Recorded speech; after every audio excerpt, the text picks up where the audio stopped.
Olá pessoal, tudo bem? Continuando aí, o nosso assunto, sobre os bandeirantes, hoje vocês vão ter a experiência de um audiolivro, tá? Vocês vão escutar, o trecho de um livro, tá? Que vai falar sobre a passagem dos bandeirantes pela região aqui de Jundiaí, tudo bem? O audiolivro, pessoal, é quando vocês somente escutam, tá? Então pode ser um trecho de um livro ou um livro todo, feito nesse formato, tudo bem? Então na plataforma, vocês vão receber esse áudio, tá? E vocês vão também receber, um mapa, dessa passagem, do período em que eles passam, aqui pela nossa região, tudo bem?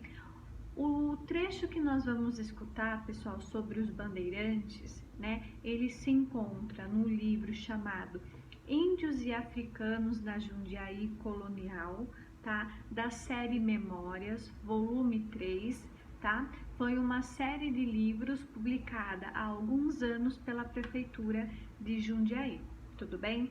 Então vamos lá. Ao longo do século XVII, os bandeirantes acabaram por criar, durante suas andanças pelas matas para a captura de índios, pontos para o descanso nas beiradas de várias trilhas, originalmente abertas pelos próprios indígenas. Com o tempo, muitas dessas paradas, formadas apenas por alguns poucos casebres, mas implantadas em pontos estratégicos da paisagem, isto é, próximas aos cursos d'água, com solos férteis e facilidades na circulação de pessoas e mercadorias, acabaram por virar pequenos povoados. É possível afirmar que esta situação explica também os primórdios de Jundiaí. Situada no local onde se posiciona o Vale do Rio Jundiaí, encaixado no contato de duas importantes formações geomorfológicas do Planalto Atlântico Paulista, é uma região onde o relevo irregular e montanhoso torna-se mais plano e suave e a cobertura vegetal da Mata Atlântica mais aberta, dando espaço aos campos e cerrados que, aliado às áreas de mata, caracterizam as terras para o interior da província. Esta mudança brusca de ambientes, aliada à situação de estar a uma distância de um dia de marcha entre São Paulo e Campinas, e no entroncamento daqueles que rumam para os lados do rio Tietê ou para a vila de Atibaia, fizeram de Jundiaí um ponto de parada natural, um porto seco, tá? Speke e Martins, viajantes de origem germânica que por aqui passaram em 1818, registraram. A vila de Jundiaí, pequeno povoado em uma colina baixa, é só importante por sua situação favorável para o comércio do sertão.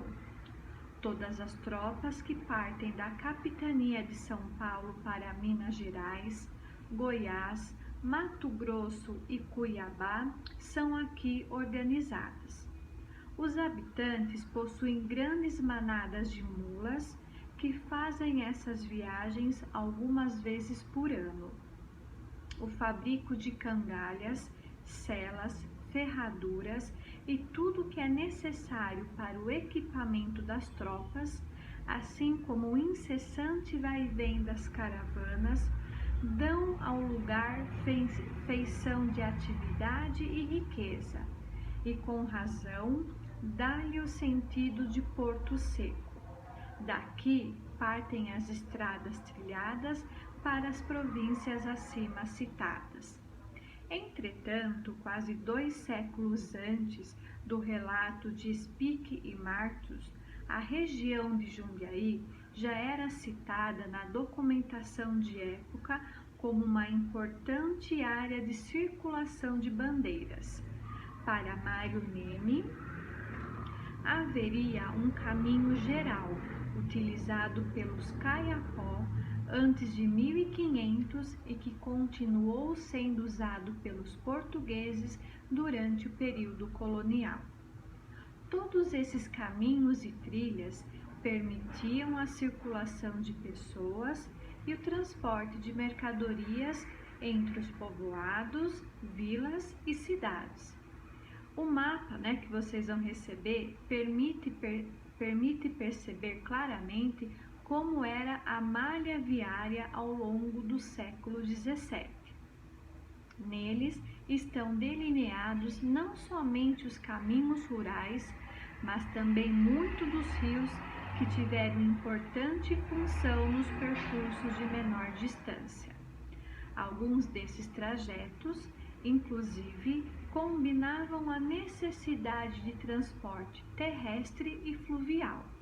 Os trajetos fluviais eram realizados principalmente nas vilas que se encontravam ao longo do rio Tietê. Do litoral partiam 2 caminhos rurais que se iniciavam no porto de Cubatão. Um deles tomava a direção de Mogi das Cruzes, Jacareí e São José. O outro subia a escarpa da Serra do Mar, rumo às áreas onde a cidade de São Paulo foi instalada. A partir daí, os caminhos tomavam rotas diversas em direção ao interior paulista. Um seguiu para Atibaia, outro, margeando o rio Tietê, chegava em Santana de Parnaíba. O último deles passava pela vila de Jundiaí, certo? Então, pessoal, a gente termina por aqui, tá? O que vocês têm que ter em mente? Vocês viram que eles passavam, pela vila de Jundiaí. Foi assim que Jundiaí começou, tudo bem? Então, lá primeiro se formou a vila, tá? Depois ela foi, sendo elevada, conforme a sua importância, até chegar à categoria de cidade, tudo bem? Mas isso daí vai ser assunto para as nossas próximas aulas. Então, a gente fica por aqui e até a próxima.